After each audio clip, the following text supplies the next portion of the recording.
Together now. For the next few minutes, I'm going to give you the facts on Ebola. It'll take just 3 minutes.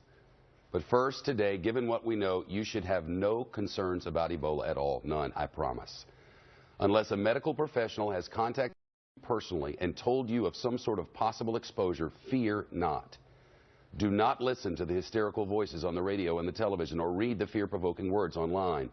The people who say and write hysterical things are being very irresponsible.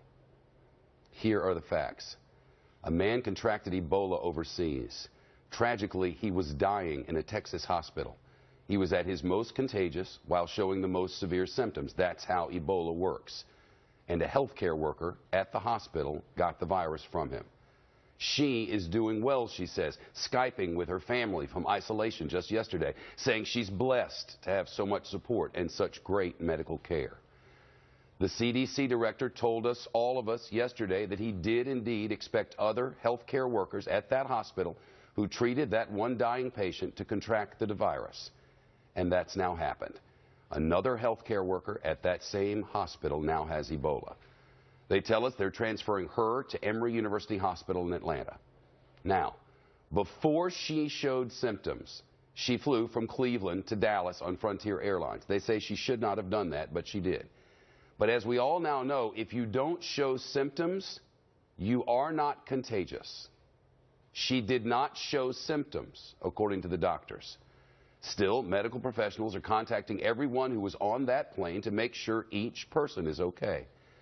The CDC director says chances are very slim that any of those passengers is sick. Now, big picture, and this is important.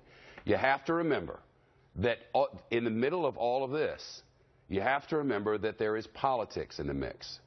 With midterm elections coming, the party in charge needs to appear to be effectively leading.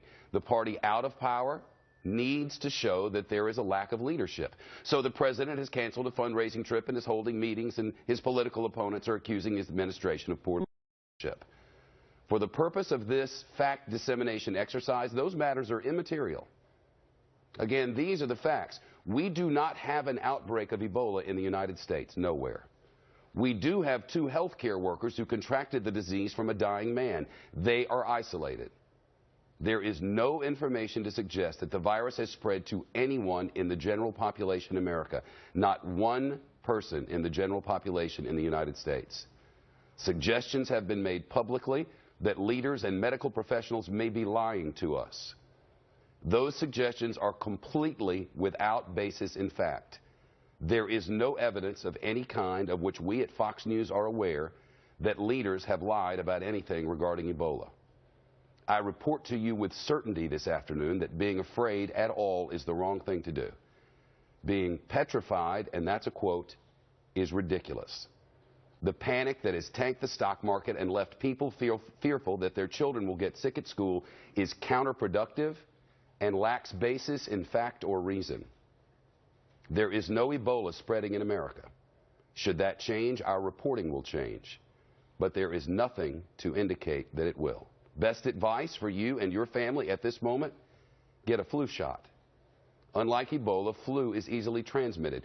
Flu, along with resulting pneumonia, killed 52,000 Americans last year alone. A flu shot will reduce your chance of getting flu. So get one.